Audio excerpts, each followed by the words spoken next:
This video is to accompany the Cisco Netacad IT Essentials 7.0 course, Chapter 13, Security.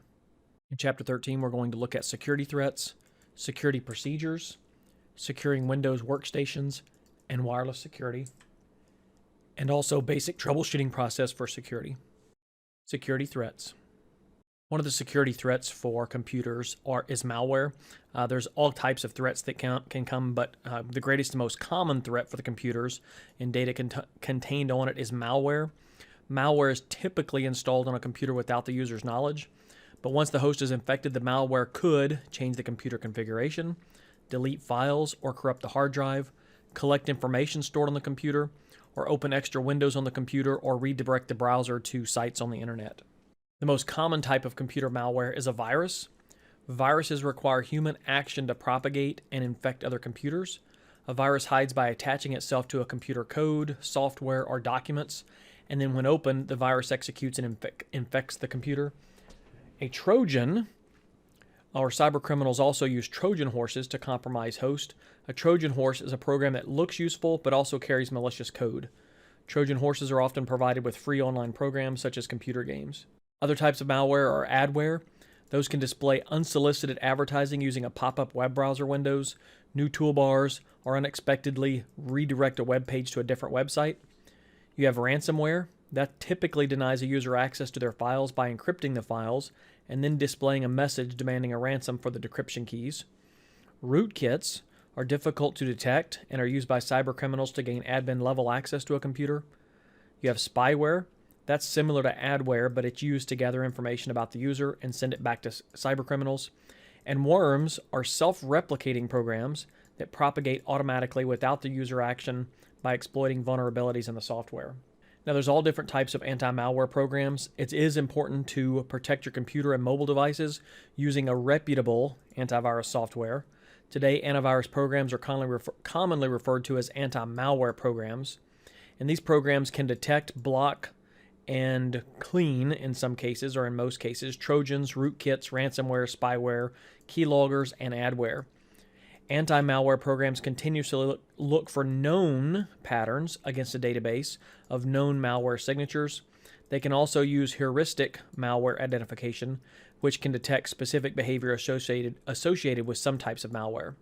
The signature file updates. New malware is always being developed, therefore anti-malware software must be updated regularly. This process is often enabled by default on the software. Always download the signature files from the manufacturer's website to make sure that the update is authentic and not corrupted by malware itself. To avoid creating too much traffic at a single website, some manufacturers distribute their signature for download to multiple sites. These download sites are called mirrors.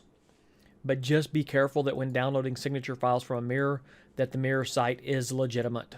Remediating infected systems. When a malware protection program detects that a computer is infected, it removes or quarantines the threat.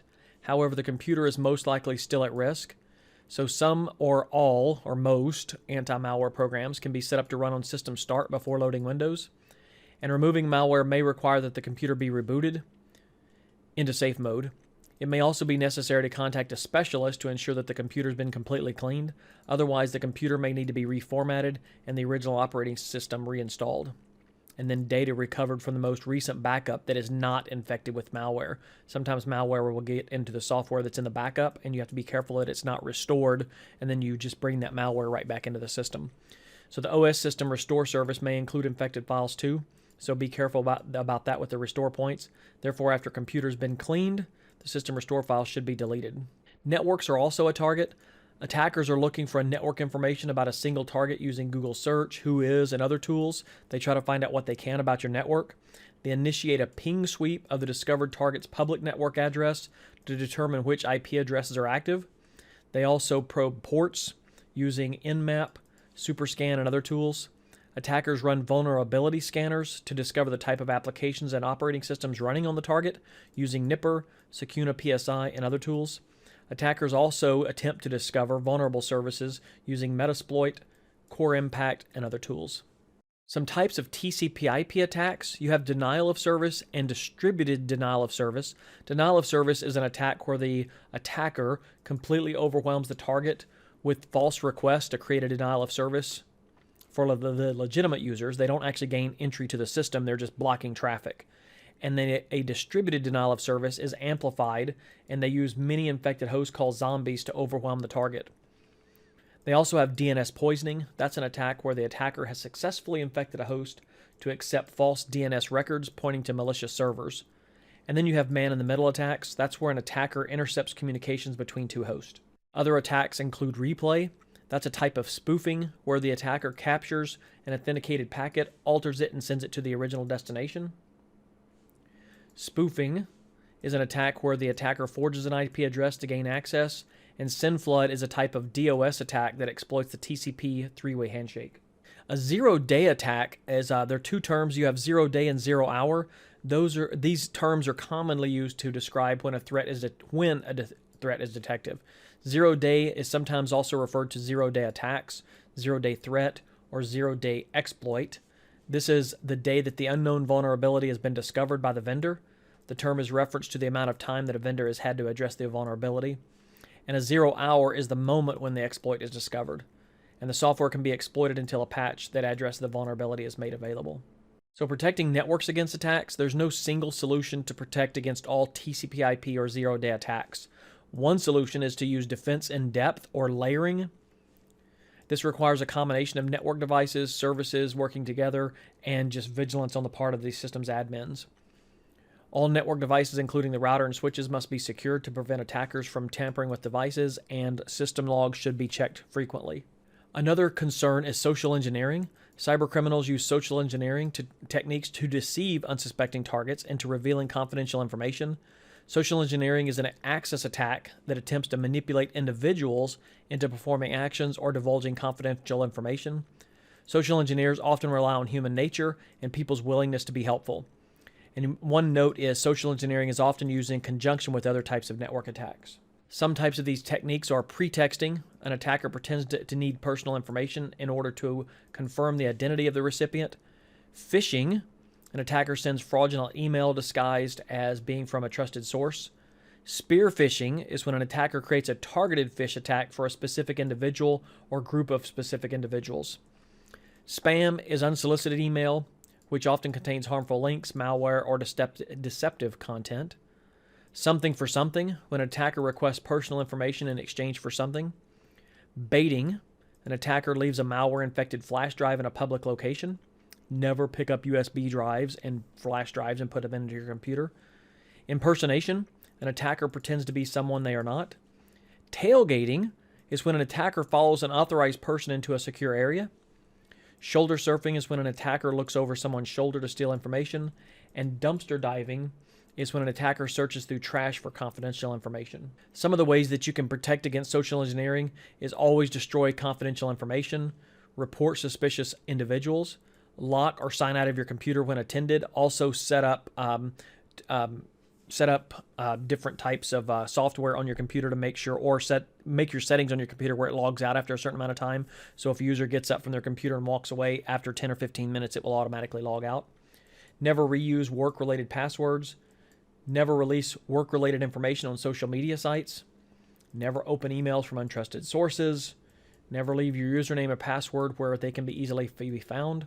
And never give your username or password credentials to anyone. Security procedures. So what is a security policy? A security policy is a set of security objectives that ensure the security of the network, the data, and the computers in an organization. A constantly evolving document that's based on changes in technology, businesses, or business practices, and employee requirements. It's usually created by a committee with members consisting of management and the IT staff. And it's up to the IT staff to implement the security policy specifications in the network and then keep them updated. There's different security policy categories. You have identification and authentication policies. These outline verification procedures and specify authorized persons that can have access to the network. You have password policies. These ensure passwords meet the minimum requirements and are changed regularly.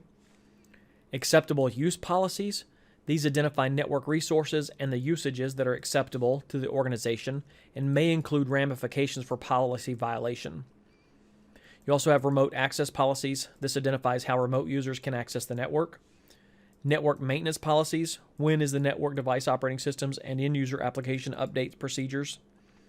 And incident handling policies describes how security incidents are handled.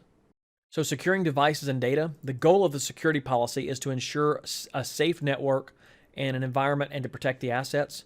An organization's assets include their data, the employees, physical devices such as computers, and networking equipment. The security policy should identify hardware and equipment that can be used to prevent theft, vandalism, and data loss. Physical security is also important. It's just as important as data security. For example, if a computer is taken from an organization, the data is also stolen or worse. So physical security involves securing access to an organization's premise, access to the restricted areas, and the computer and our computing and network infrastructure. Some of the security policy categories: a conventional lock, unlocked by entering the required key into the door handle mechanism. Make sure that you've got locks that are not just basic locks, but that you're putting pads. Make sure that there's plates over the door so somebody can't stick something in, a credit card in, and open a door up. Make sure that you have valid locks, that aren't just easily picked. Deadbolt locks, electronic locks, token-based locks, biometric locks, and multi-factor locks. You can also set up man traps. In high security environments, man traps are often used to limit access to restricted areas. A man trap is a small room with two doors, one of which must be closed before the other can be opened. And typically a person enters the man trap by unlocking one door. Once inside, the first door closes, and then the user must unlock the second door to enter the restricted area. You also want to secure computers and the network hardware. You want to make sure that in cabling, access to the cabling, telecommunication equipment, and network devices are secured behind physical barriers. There's several methods of physically protecting computer and networking equipment. Networking equipment should always be installed in secure areas. As well, all cabling should be enclosed within conduits or routed with inside walls to prevent unauthorized access or tampering. You can also secure computers with determining that the most effective equipment to use secure equipment and data include how the equipment is used, where the computer equipment is located, and what type of user access to the data is required. And for an example, a computer in a busy public place requires additional protection from theft and vandalism. In a busy call center, a server may need to be secured in a locked equipment room. And then while using a laptop in a public place, a security dongle and a key fob ensure that the computer locks if the user and laptop are separated. Now, data is the greatest asset. Data is likely to be an organization's most valuable asset. Organizational data may include research, development, sales, financial, human resource, employee information, customer data. And data can be lost or damaged in a lot of different circumstances, such as theft, equipment failure, or a disaster. So data loss or exfiltration are terms used to describe when data is lost, stolen, or leaked to the public. And data can be protected from data loss by using data backups, file and folder encryption, and permissions.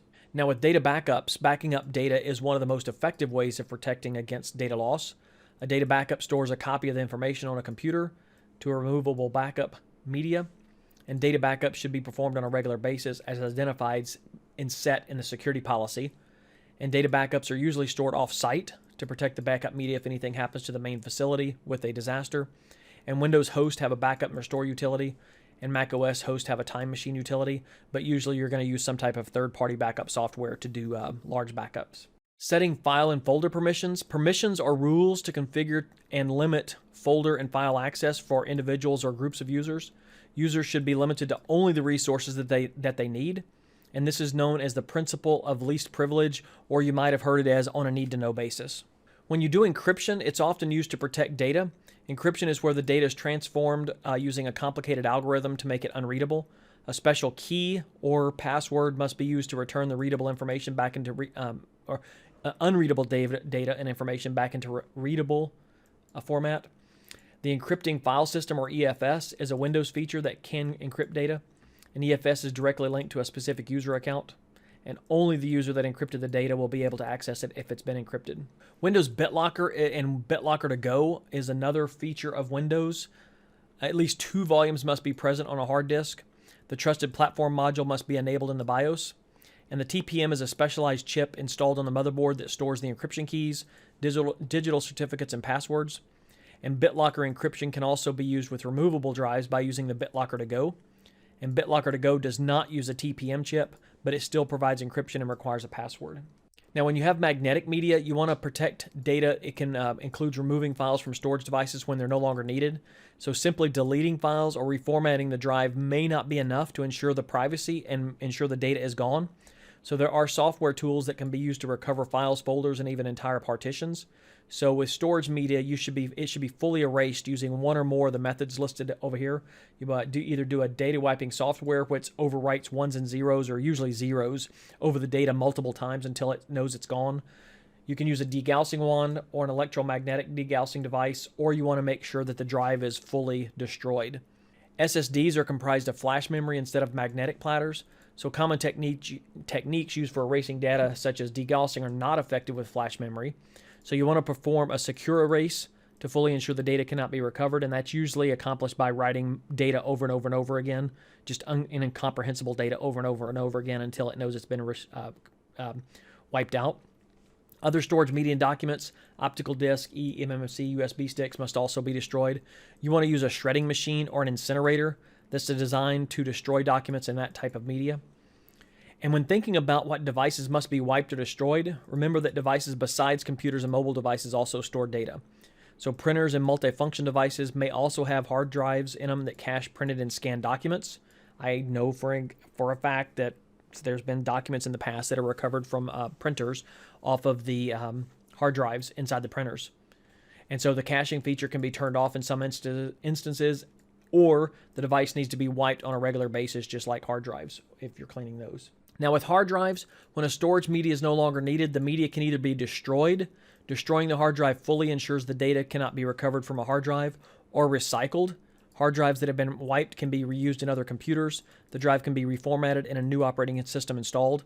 My personal, or what I would say is, if you're going to reuse the hard drive within your organization, you can do the recycling. If the media or hard drive is going to leave your facility or your organization, just destroy it. It's not worth losing data over just to give someone that hard drive. Make sure that they're fully destroyed.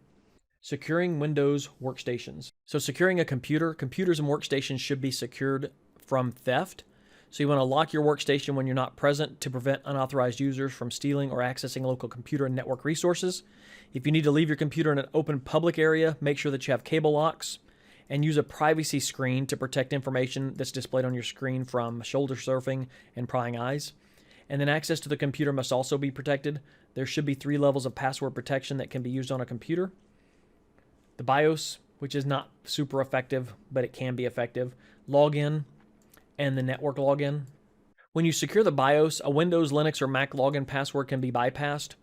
So setting a BIOS or a UEFI password prevents someone from altering the configured setting and may also prevent someone from booting the computer. And users, regardless of user account, share the BIOS passwords. So UEFI passwords can be set up on a per-user basis, though, and an authentication server is required.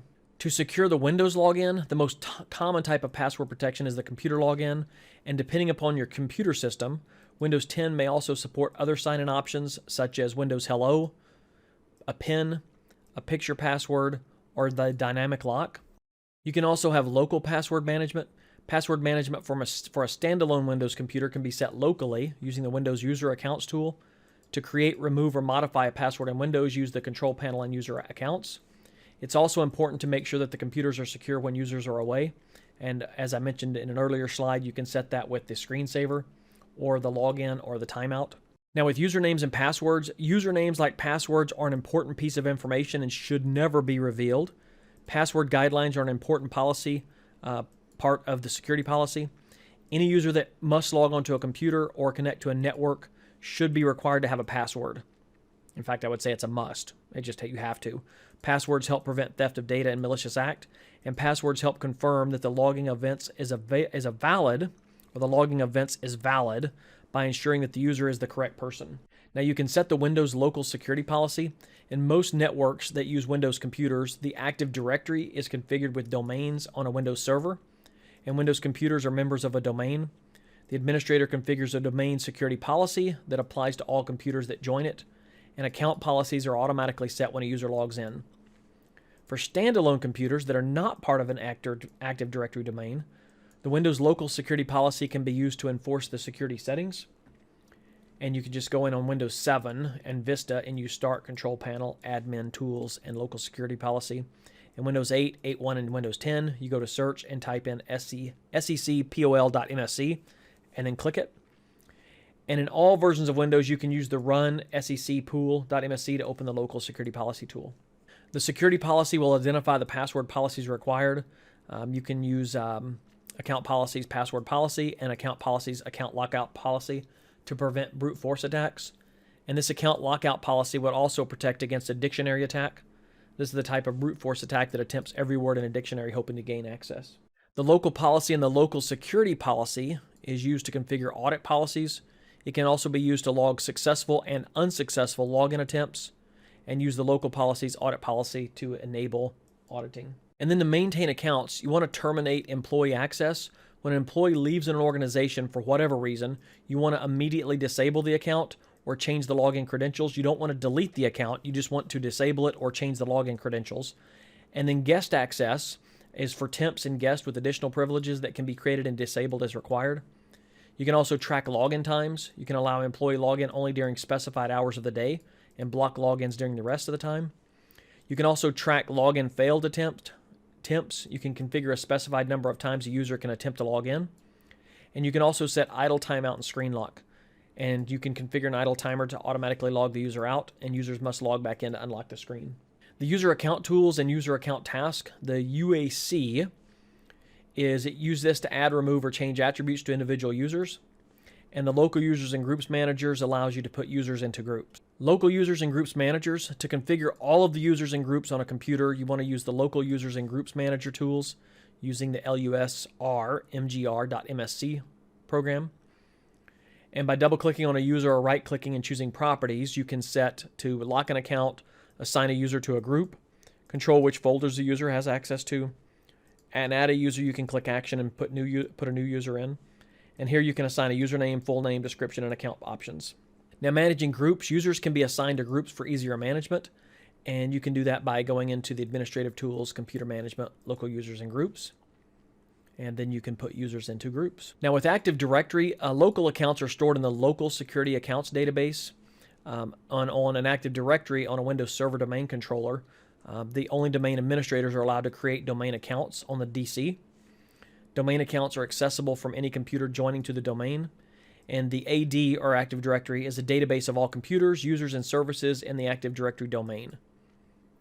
And the Active Directory Users and Computers console on Windows Server is used to manage Active Directory users and organizational units. And you can create a new group in there by going Active Directory Users, Computers, and selecting the container that will house the group. Click Action, click New, click Group, and fill in the group details. Firewalls protect a computer networks by preventing undesirable traffic from entering internal networks. A firewall can allow outside users controlling access or users controlled access to specific services.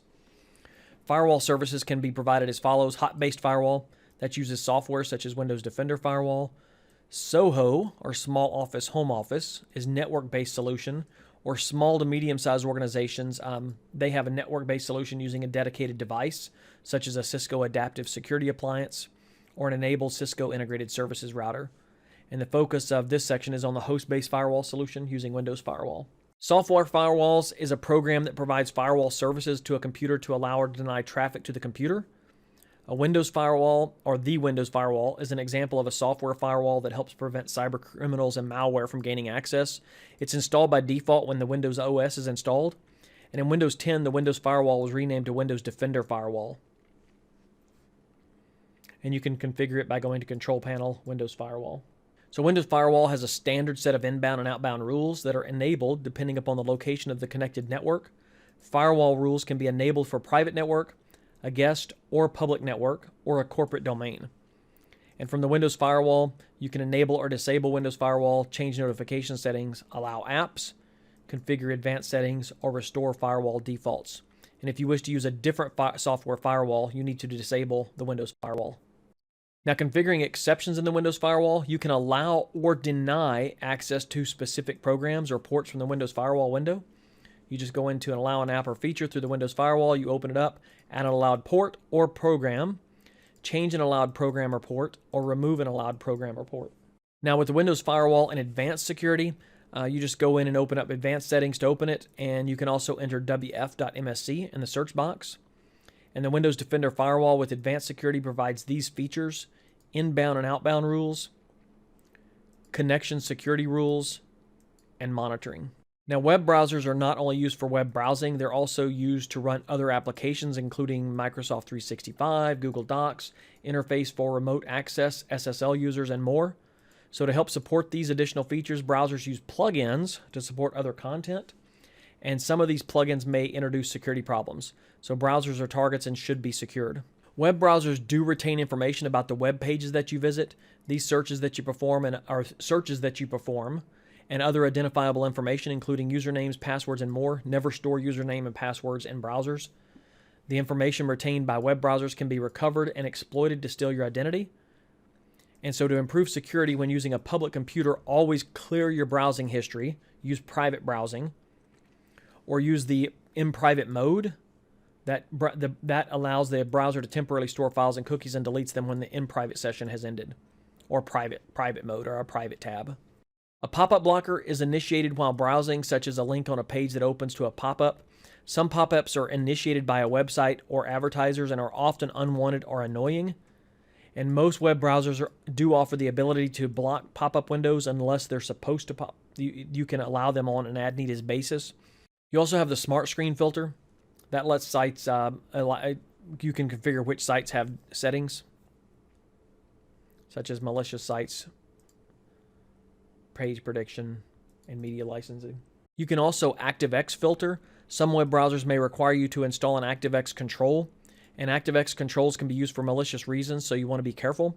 When ActiveX filtering is enabled, you can choose which websites are allowed to run ActiveX controls, and then sites that are not approved cannot run those controls, and the browser does not show notifications for you to install or enable them.